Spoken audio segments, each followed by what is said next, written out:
Alors on peut reprendre notre récit de la Genèse, la vie d'Abraham, au chapitre 13 et au verset 1. Genèse, chapitre 13, verset 1. Abraham remonta d'Égypte vers le midi, lui et sa femme et tout ce qui lui appartenait, et Lot avec lui. Or Abraham était très riche en troupeaux, en argent et en or. Puis il s'en retourna de campement en campement, du midi jusqu'à Béthel, jusqu'au lieu où il avait dressé sa tente au commencement, entre Béthel et Haï, à l'endroit où était l'autel qu'il y avait fait précédemment, et là, Abram invoqua le nom de l'Éternel. Or, Lot, qui marchait avec Abram, avait aussi des brebis, des bœufs et des tentes. Et le pays ne leur suffisait pas pour habiter ensemble, car leurs biens étaient si grands qu'ils ne pouvaient habiter ensemble. Et il y eut une querelle entre les bergers des troupeaux d'Abram et les bergers des troupeaux de Lot. Or les Cananéens et les Phéréziens demeuraient alors dans le pays. Abram dit à Lot qu'il n'y ait pas, je te prie, de dispute entre moi et toi, ni entre mes bergers et tes bergers, car nous sommes frères. Tout le pays n'est-il pas devant toi? Sépare-toi donc de moi, si tu prends la gauche, j'irai à droite, et si tu prends la droite, j'irai à gauche. Alors Lot, levant les yeux, vit toute la plaine du Jourdain qui, avant que l'Éternel eût détruit Sodome et Gomorrhe, et donc transformé la plaine en un désert salé, c'était comme le jardin de l'Éternel, comme le pays d'Égypte. Et Lot choisit pour lui toute la plaine du Jourdain, et il s'en alla du côté de l'Orient. Ils se séparèrent donc l'un de l'autre. Abraham habita dans le pays de Canaan, et Lot habita dans les villes de la plaine, et transporta ses tentes jusqu'à Sodome. Or les gens de Sodome étaient méchants, et de grands pécheurs, contre l'Éternel. L'Éternel dit à Abram, après que Lot se fut séparé de lui, lève les yeux, et du lieu où tu es, regarde vers le nord, vers le midi, vers l'Orient et l'Occident. Tout le pays que tu vois, je te le donnerai, à toi et à ta postérité pour toujours. Et je ferai que ta postérité sera comme la poussière de la terre, que si quelqu'un peut compter la poussière de la terre, ta postérité aussi serait comptée. Lève-toi, parcours le pays dans sa longueur et dans sa largeur, car je te le donnerai. Alors Abraham transporta ses tentes et vint demeurer aux chênes de Mamré, qui sont à Hébron, et là il bâtit un autel à l'Éternel. Je voudrais relire le psaume 37 qu'on a lu l'autre jour, quelques versets.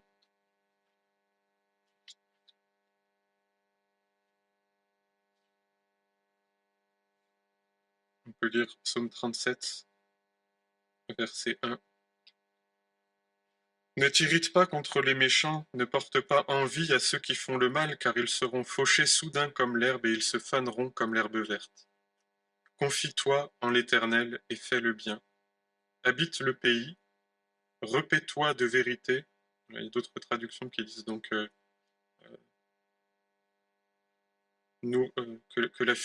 la fidélité pour pâture. Voilà. Repais-toi de vérité, ou alors aie la fidélité pour pâture. Prends ton plaisir en l'Éternel et il t'accordera ce que ton cœur demande. Remets à l'Éternel le soin de ton sort. Confie-toi en lui et il agira. Il fera éclater ta justice comme la lumière et ton droit comme le plein midi. Il fera éclater ta justice comme la lumière et ton droit comme le plein midi. Un peu plus loin dans le Nouveau Testament, dans la première épître aux Corinthiens, au chapitre 3,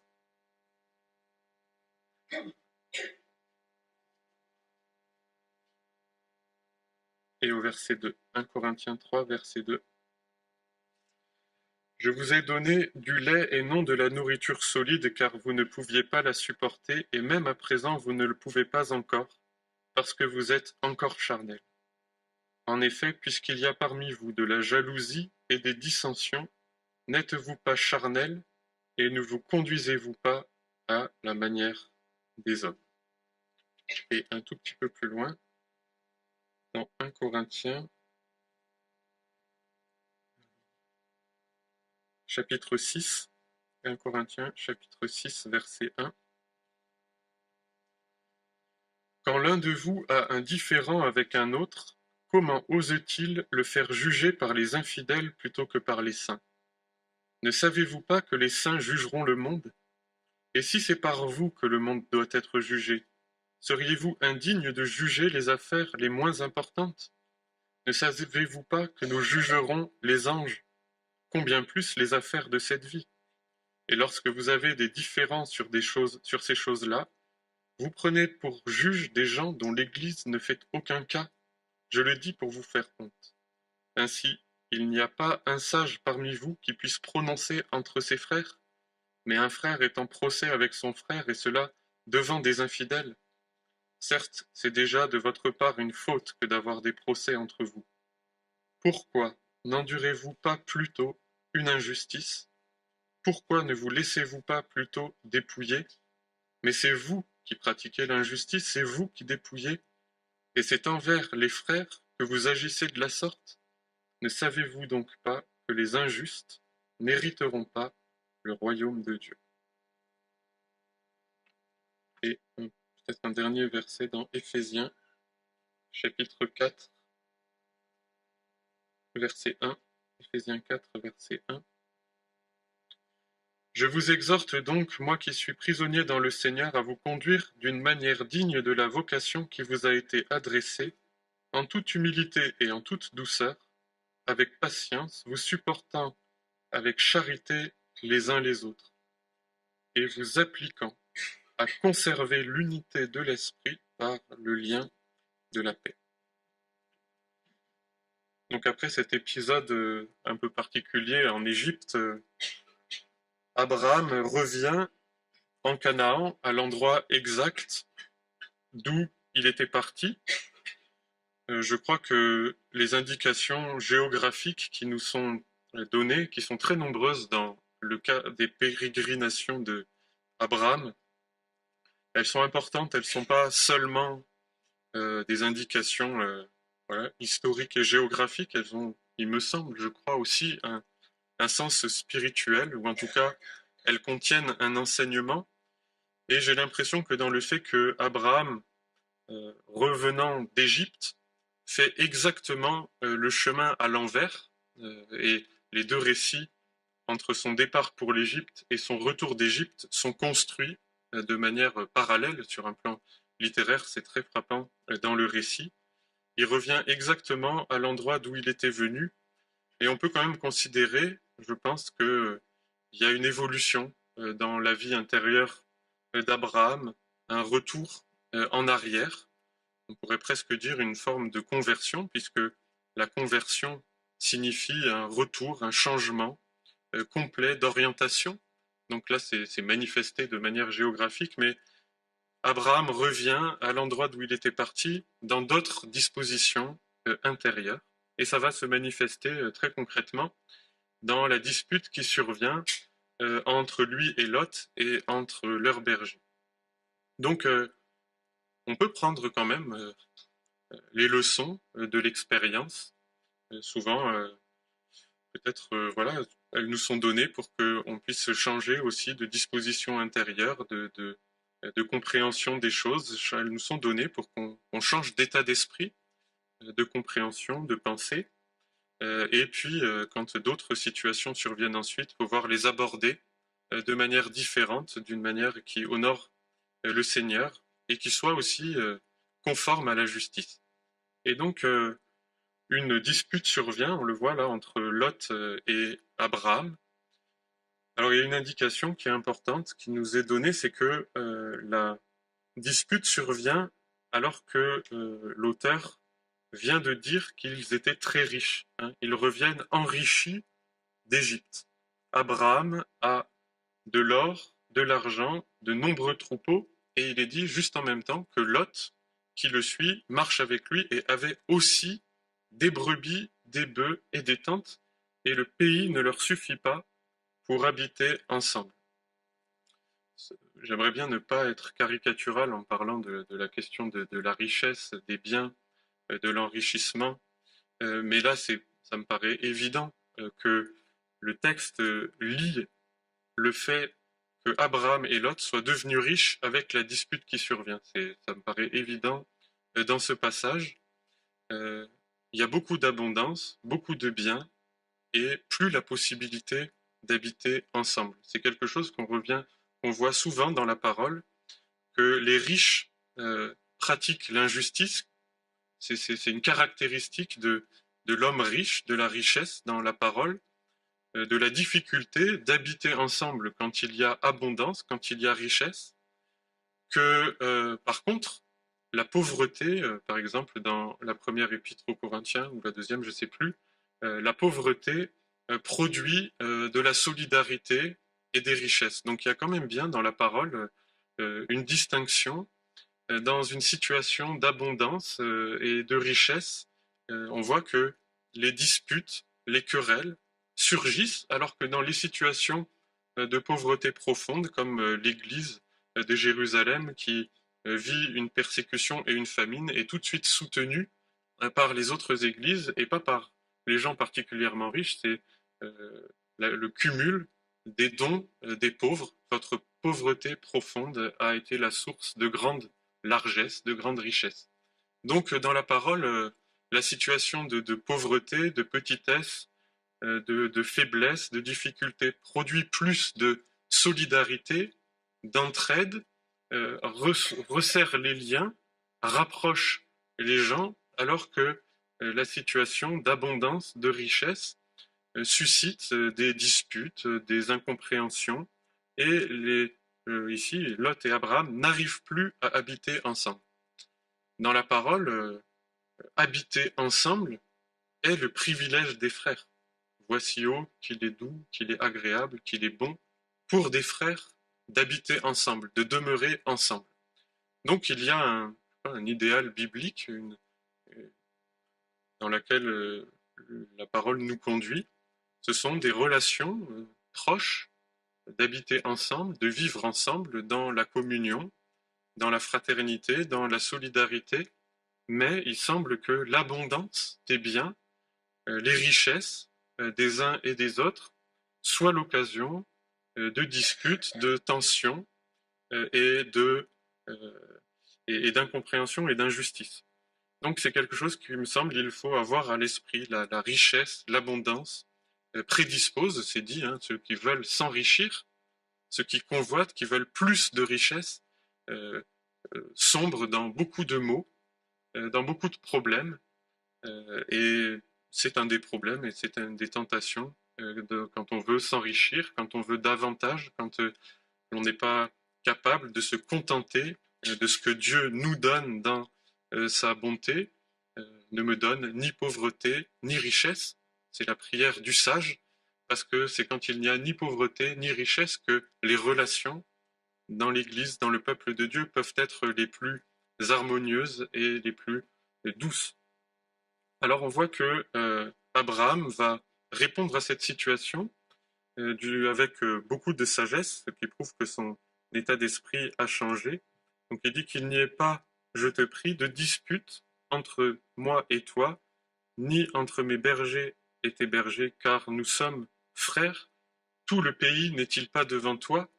Sépare-toi donc de moi. Si tu prends la gauche, j'irai à droite. Si tu prends la droite, j'irai à gauche. Je ne savais pas trop comment interpréter ça parce que si on considère que l'idéal de la parole est d'habiter ensemble, voici ô qu'il est doux, qu'il est agréable pour des frères de demeurer ensemble, c'est-à-dire de persévérer dans l'amour fraternel, comme il nous est dit dans les Éphésiens, de rechercher par-dessus tout la communion et de persévérer dans le lien de la paix, d'être ensemble dans une certaine proximité. Là, la solution d'Abraham est de se séparer. J'aurais tendance à dire, je ne sais pas si c'est juste, que il est vrai que lorsqu'on est incapable de s'entendre et que au fur et à mesure du temps, si les relations sont tout le temps difficiles, conflictuelles, quand on est dans une trop grande proximité, c'est vrai qu'il est peut-être plus juste bibliquement parfois de prendre ses distances et de ne pas s'enfermer dans un idéal avec une obstination, alors que concrètement, visiblement, on n'est pas capable de vivre ensemble. Il vaut mieux parfois, peut-être que c'est ce qu'a compris Abraham, prendre un peu de distance pour sauvegarder la relation, alors qu'en restant toujours les uns sur les autres, le fer aiguisant le fer, les frictions, voilà, les difficultés s'enveniment jusqu'à devenir insupportables. Et quand ça éclate, c'est un absolu contre-témoignage pour les gens du dehors, même pour les nôtres, pour nos propres enfants.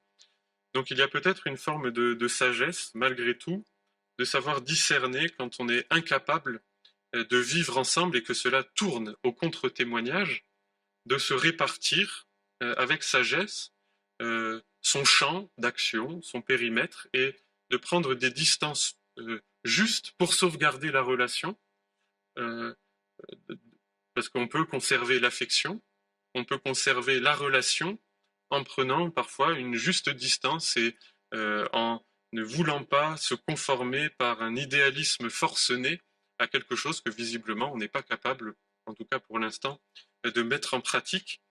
Sauvegarder la relation, l'affection peut parfois passer par un peu de mou, je dirais, un peu de large, un peu de libérer un peu de corde pour que chacun réussisse avec un peu de distance à reprendre confiance et amitié dans l'autre. Je crois que c'est une possibilité qu'il faut prendre en compte pour ne pas être des contre-témoignages qui forçons les choses, mais l'idéal biblique malgré tout est quand même de vivre ensemble, d'habiter ensemble, et comme va le montrer quand même malgré tout Abraham par la suite, de préférer la cause de l'évangile, la cause de l'amour, la cause de l'Église, la cause du témoignage à son bien-être propre. Euh, Abraham, même s'il préfère cette solution de la séparation, on le voit un tout petit peu plus loin entre Jacob et Ésaü. Entre Jacob et Ésaü étaient en dispute, ils ont fini par quand même se réconcilier, mais chacun est allé de son côté. Il y a réconciliation, mais il n'y avait pas la possibilité de travailler ensemble parce que malgré tout, chez Ésaü, il y avait tout un état d'esprit qui n'était pas compatible, je pense, avec une véritable communion. Donc il peut y avoir réconciliation et pourtant un travail séparé. On ne se met pas de bâton dans les roues. Voilà, il y a plusieurs exemples comme ça dans la parole, mais je ne pense pas que ça soit la pleine pratique de la justice. Peut-être que la parole nous conduit personnellement, chacun pour soi, dans une autre direction, préférable, plus conforme à l'amour, plus conforme à la pensée de Dieu, et qui est de renoncer à soi et de mettre la cause du témoignage, la cause de l'Église, la cause de l'autre au-dessus de la sienne. Et on voit que Abraham propose de partager le terrain et il propose aussi à Lot de choisir lui-même. Il se démet d'une certaine prérogative, il était le plus ancien, Abraham était l'aîné, il aurait pu déterminer le partage, et on voit qu'il préfère renoncer et laisser à l'autre la possibilité du choix et de se contenter de ce qui restera. On voit là qu'il y a quelque chose qui correspond à la justice même de Dieu, qui est prophétique par rapport à ce qui va être manifesté en Jésus-Christ, la voie de la justice, la voie de l'amour, de ce qui est agréable à Dieu, et que le Seigneur agrée, que le Seigneur approuve et bénit, parce que c'est bien là la question, le chemin de la bénédiction d'Abraham, c'est le fait que Abraham renonce à sa prérogative pour laisser l'autre choisir, dans la confiance en Dieu, dans la confiance que Dieu sait ce qui est bon pour lui, que c'est lui qui prend soin de lui et qu'il n'y a rien à revendiquer, il n'y a rien à arracher, il n'y a rien à faire valoir. que la grâce et la bonté de Dieu. Et on le voit ici, cette attitude, elle est vraiment prophétique de ce que Jésus-Christ va faire et qui va être notre salut. Jésus-Christ n'a pas regardé comme une proie à arracher d'être l'égal avec Dieu, mais plutôt il s'est dépouillé lui-même, il a accepté d'être injustement perçu, injustement condamné par des pécheurs, pour que par ce sacrifice, il en enrichisse beaucoup et soit l'occasion de salut de beaucoup. Donc on voit que la justice de Dieu qui procure la vie et la bénédiction dans l'Église, et pour nous en particulier, est ce chemin que nous montre Abraham de manière prophétique et qui va être manifesté par Jésus de manière parfaite, qui va accomplir le salut du monde. Jésus-Christ n'a pas voulu être reconnu juste aux yeux des hommes alors qu'il l'était. Il a accepté d'être traîné devant les tribunaux, d'être traité comme un coupable, d'être traité comme un injuste, c'est-à-dire d'être injustement perçu par l'ensemble de la population, par l'ensemble des justes. Il a vécu une injustice flagrante, mettant sa confiance en Dieu et ayant la conviction que Dieu, reconnaissant le fait qu'il préfère mourir pour des pécheurs, l'approuverait, le ressusciterait, donc la résurrection, est une preuve que Dieu approuve Jésus-Christ dans sa justice parfaite et qui désapprouve ceux qui l'ont condamné. Donc il vaut mieux être comme le Seigneur Jésus-Christ, injustement perçu, pas approuvé, injustement condamné, parfois aussi privé de certains biens, de certaines prérogatives, de certaines choses auxquelles on a droit, plutôt que de commettre éventuellement une injustice envers notre frère. Et de toute manière, il est dit dans la parole que de ne pas accepter ça, ne pas accepter ce dépouillement tel que Jésus-Christ l'a accepté, est une injustice. Ne pas renoncer à ses droits pour sauver la paix et être une occasion de justice, de bénédiction et de vie dans son Église, dans son foyer, est une injustice. Et c'est le reproche que fait l'apôtre Paul à l'église de Corinthe, église elle aussi dans une situation de richesse. Vous êtes riches, vous régnez, richesse en dons, richesse en biens, richesse en charisme, richesse en prédication, en affection fraternelle. Vous êtes riches, vous régnez, et il y a parmi vous des disputes, des rivalités, des injustices. Est-ce que vous ne prouvez pas par là, que vous êtes des hommes charnels? Je voudrais vous parler comme à des hommes spirituels, vous révéler des choses spirituelles, je ne peux pas le faire parce que vous prouvez par vos attitudes, par les disputes, par les rivalités, les jalousies qui sont au milieu de vous, jusqu'à se faire des procès les uns aux autres pour défendre vos intérêts personnels. Vous allez jusque-là, comment est-ce que je peux vous parler des choses spirituelles? Ne savez-vous pas que les injustes n'hériteront pas le royaume de Dieu? Donc c'est bien dans des situations de conflit, de jalousie, d'intérêt personnel, de rivalité, de conflit, que va se manifester le chemin de la vraie justice. La vraie justice, celle que le Seigneur nous communique, c'est celle que le Seigneur Jésus-Christ a montrée en acceptant la croix, en acceptant le dépouillement, le renoncement à ses droits, à ses prérogatives, en refusant de revendiquer ce qu'il méritait, ce qui peut sembler juste. Il y a renoncé, il en est mort, et le Père l'a approuvé, l'a ressuscité, et sa justification a été une source de salut pour tous. Et il me semble que dans tous nos conflits, dans toutes les difficultés et les dissensions qui peuvent survenir au sein de l'Église et au sein de nos familles, si nous voulons être approuvés par le Seigneur, si nous voulons marcher dans le chemin de la justice, il y a la nécessité de renoncer très profondément à cette volonté de faire valoir et de faire reconnaître sa justice personnelle, la justice de sa cause, en l'abandonnant au Seigneur. Et C'est très clair dans le psaume 37, hein, il est dit ne te défends pas contre le méchant, n'envie pas ceux qui réussissent en faisant le mal, en étant injustes, parce que de toute manière, ils sont fauchés comme l'herbe. Alors, ce n'est pas toujours le cas dans l'Église. L'Église, les choses sont toujours plus nuancées, plus complexes. On est entre frères, on est entre justes. Mais ce que le Seigneur demande à chacun, c'est de renoncer à la colère, à l'irritation, à l'emportement, à la volonté de se défendre, mais de faire de l'Éternel nos délices, de se confier en lui, et ta justice se manifestera comme le soleil en plein midi. Donc il y a bien un moment d'abandon, c'est exactement ce que fait Abraham, il abandonne son droit, sa prérogative à son détriment, au bénéfice de son neveu, mais dans un acte de foi en Dieu, Dieu et sa justice, Dieu et son lot,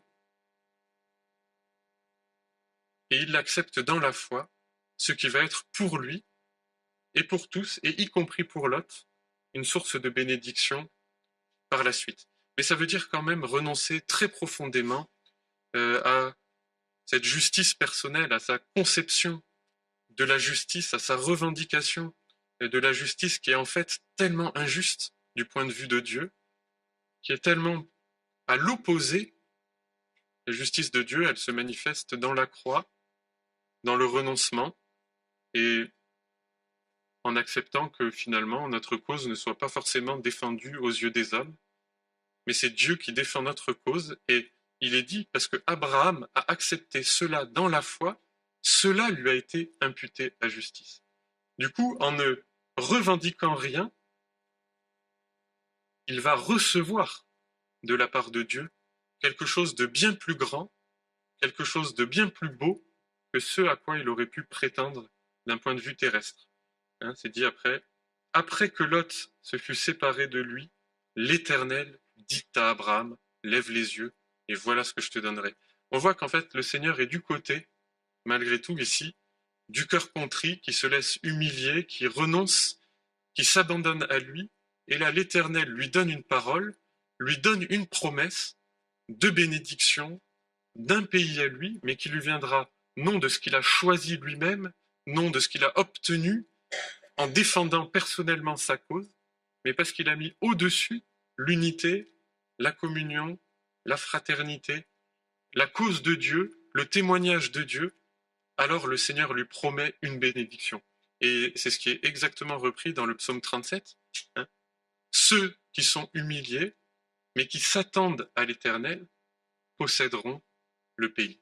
Donc il y a bien un moment tout le temps dans nos vies, dans plein de situations, où on est appelé à se dessaisir, à renoncer à sa justice personnelle, à la faire valoir, à la défendre, à défendre sa cause, pour laisser le Seigneur nous défendre.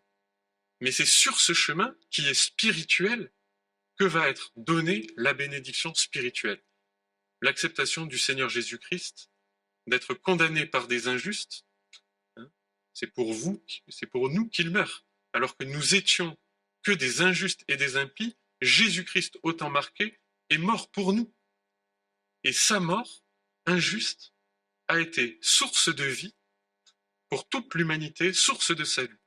Et si nous voulons, nous aussi, participer de cette œuvre de Jésus-Christ, de salut aux yeux du monde, de témoignages qui portent du fruit, alors il n'y a pas d'autre solution que de nous revêtir et de recevoir la justice qui nous est donnée par Dieu et de nous attacher à ses promesses de bénédiction sans revendiquer, sans faire valoir, en nous abandonnant à lui dans la foi. Et là, il y a un tri profond qui s'opère dans le cœur, parce que malheureusement, je crois que ça fait partie de notre caractère religieux, c'est quelque chose de extrêmement, profondément enraciné en nous, dans la chair religieuse.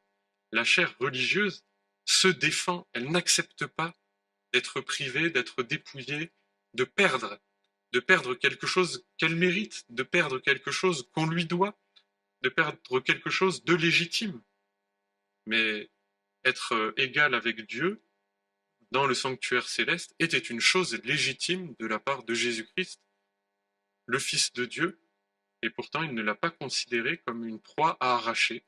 Il l'a reçu de la part de Dieu par la résurrection et par l'élévation après qu'il ait accompli cette œuvre de dépouillement. Et on le voit vraiment, là on voit que l'état d'esprit d'Abraham a changé parce qu'il accepte le dépouillement, chose qu'il n'avait pas acceptée en Égypte, ce qui a été la source de sa richesse, mais on voit à quel point les richesses obtenues par la convoitise se montrent ambivalentes et source de beaucoup de tourments. Et on peut voir à quel point tranche l'attitude de Lot, qui lui voit le pays, il voit ce qui est beau, il voit ce qui semble bon, comme un jardin de l'Éternel, quelque chose d'édénique en apparence. Ses yeux se portent, il est mu par la convoitise, par ce qui est agréable, par ce qui va lui faciliter la vie, par ce qui lui plaît, par ce qui flatte ses désirs. Et il y a une petite incise dans le texte, c'était avant que l'Éternel n'eût détruit Sodome et Gomorrhe. Et il va aller porter ses tentes du côté de Sodome, en choisissant lui-même, en faisant ce qui lui plaît, qui lui est agréable. Alors, on le voit, c'est symbolique, Lot s'approche de Sodome, du pays qui va être jugé, du pays où les hommes sont des grands pécheurs. Il se met dans une situation ambiguë qui va être pour lui la source de grands tourments et de grands malheurs. Parce qu'au point de départ, plutôt que de renoncer à lui-même, il a choisi lui-même ce qui lui était agréable. C'est pour ça, dans la vie du serviteur de Dieu, il vaut mieux se laisser conduire et parfois renoncer à des choses qui peuvent nous paraître agréables et se laisser conduire à son propre détriment pour que le Seigneur nous donne la bénédiction et que cette bénédiction qui enrichit ne soit suivie d'aucun malheur, d'aucun tourment. Et il me semble que cette bénédiction, bien sûr, elle a un caractère matériel, concret. Je crois qu'un homme, un serviteur de Dieu qui marche comme cela, en abandonnant sa justice personnelle dans des moments difficiles de conflit, d'incompréhension, s'il l'accepte au fond du cœur, il va vraiment être une source de bénédiction. S'il baisse les yeux, s'il accepte d'être humilié, parfois c'est toujours à la fois juste et injuste, s'il l'accepte, il va être source de salut et source de bénédiction. Un tout petit peu plus tard, Abraham va être en mesure de sauver son neveu Lot de la guerre entre les rois de la vallée. Donc, source de bénédiction pour les autres, source de bénédiction pour soi, source de bénédiction pour l'Église, mais bien au-delà de ça encore, au bénéfice de la justice. Ne savez-vous pas que les injustes n'hériteront pas le royaume de Dieu? Donc il y a bien des situations bien précises dans notre vie où nous pouvons nous montrer injustes de cette injustice qui nous sépare de l'amour de Christ, alors que, en recevant cette justice qui vient de Dieu, Abraham a été approuvé par lui, il est le père des croyants, il est le père de tous ceux qui ont la foi et qui obtiennent leur salut, la vie éternelle en Jésus-Christ par la foi.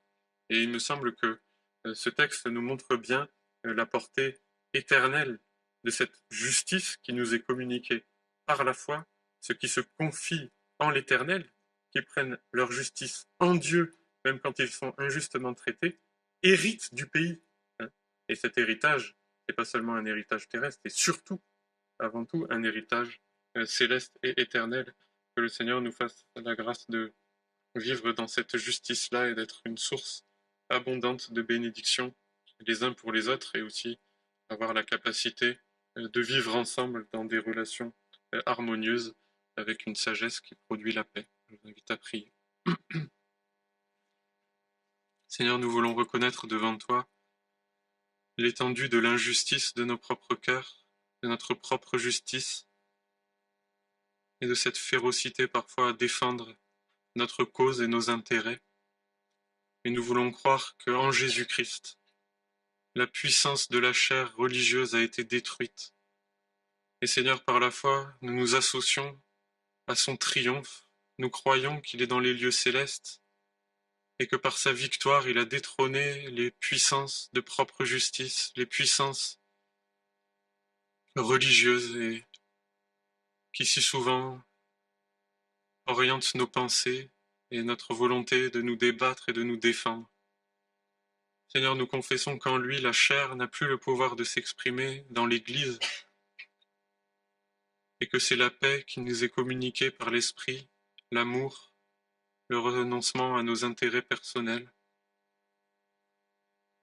Pour que ce soit ce lien de paix, cet amour, cette fraternité, et que nous puissions vivre dans l'abondance des biens que tu nous donnes, que nous n'avons pas arrachés, mais que nous avons reçus comme des bénédictions, et nous puissions vivre dans la paix les uns avec les autres. Je te prie, Seigneur, de nous purifier de l'esprit du riche qui sait si bien défendre ses intérêts dans tous les domaines, et de nous donner cet esprit solidaire et fraternel. Que la croix s'applique vraiment à nos cœurs dans toutes les situations concrètes de nos vies, de nos églises. Que nous acceptions le dépouillement pour être revêtus de Christ, pour être source de bénédiction, pour être source de vie. Je te bénis, Seigneur, parce que tu as révélé cette justice à Abraham, qu'il a prophétisé celle que nous obtenons de manière parfaite en Jésus-Christ. C'est vers lui que nous tournons nos yeux, Seigneur, pour être rendus capables de le vivre, de l'accepter et de chercher en toi la source de nos biens, la source de toute bénédiction et la justice qui procure la vie éternelle. Que ton nom soit béni, fortifie-nous sur ce chemin.